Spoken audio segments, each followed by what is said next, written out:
pasti berbeda antara orang yang mendapatkan ilmu, menimba ilmu, mendengarkan ilmu, memang di majelis ilmu, dengan orang yang mendengarkan, mengikutinya melalui media sosial. Jelas berbeda.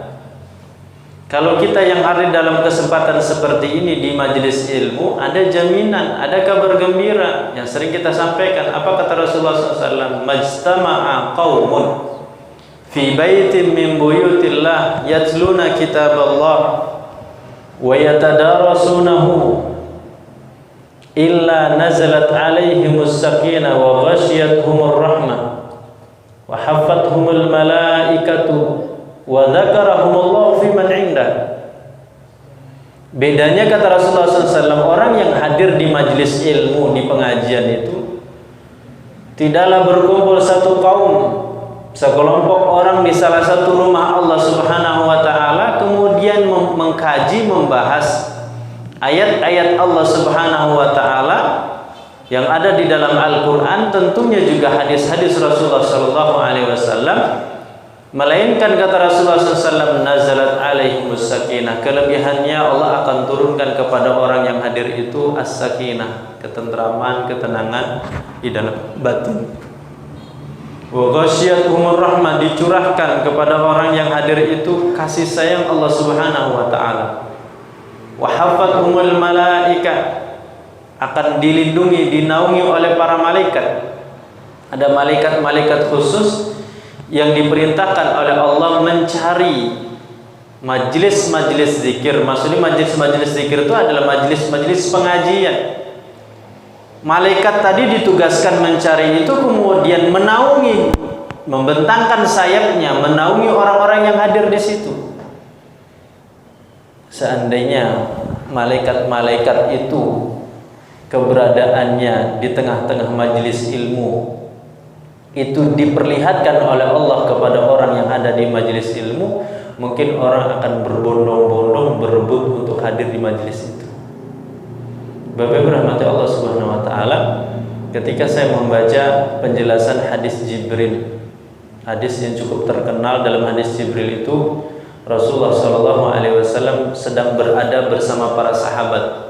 Ketika itu para sahabat duduk berkumpul bersama Rasulullah SAW. Tiba-tiba datang seseorang, tidak ada tampak bekas perjalanan jauh, muncul tiba-tiba, pakaiannya serba putih. Ternyata itu malaikat Jibril. Saya baca penjelasan tentang malaikat Jibril ketika itu yang datang dalam bentuk menyerupai manusia.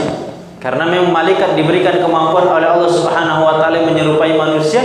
Dan ternyata bedanya dengan jin atau setan dari kalangan jin, malaikat itu kalau berbentuk manusia, menyerupai manusia, maka yang Allah tunjukkan itu rupa bentuk manusia yang terbagus. Makanya Rasulullah SAW pernah didatangi malaikat itu menyerupai seorang sahabat bernama Dihyah Al-Kalbi. Dihyah Al-Kalbi ini sahabat yang sangat tampan, sangat bagus wajahnya.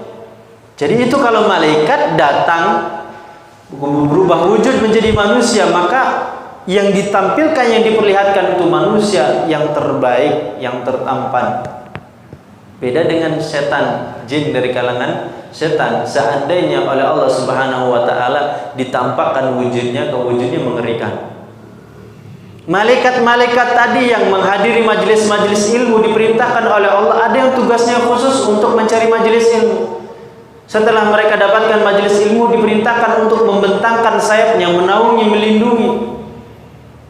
Seandainya itu oleh Allah Subhanahu wa taala ditampakkan, diperlihatkan, maka orang hari ini orang sudah ketergantungan dengan alat komunikasi, handphone, gadget, media sosial. Mungkin hari ini orang untuk menerima, mendapatkan ilmu tidak tertarik lagi dengan media sosial, dia akan berebut datang ke majelis-majelis ilmu. Tetapi sering kita sampaikan, itulah bedanya tingkat keimanan seseorang. Orang beriman, dia diperlihatkan oleh Allah atau tidak tentang informasi gaib dari Allah dan Rasulnya, dia akan tetap beriman sekalipun dia tidak melihat. Tetapi kalau orang untuk kemudian percaya, yakin tentang berita Allah, itu baru percaya setelah melihat, maka itu tidak disebut dengan orang beriman. Maka Bapak dirahmati Allah Subhanahu wa taala, sekalipun hari ini media sosial semakin canggih, alat komunikasi semakin canggih, bisa merekam pengajian, bisa merekam tausiah, bisa merekam macam-macam, dan orang untuk mendapatkan dan mendengar itu cukup hanya dengan apa? Menghidupkan alat komunikasinya tadi. Kalau berkaitan dengan ilmu, jelas beda antara orang yang hadir di majelis ilmu dengan orang yang mengikutinya melalui alat-alat tadi. Maka bagi rahmat Allah Subhanahu wa taala, mudah-mudahan ini menjadi motivasi bagi kita untuk tetap hadir istiqomah di dalam majelis ilmu.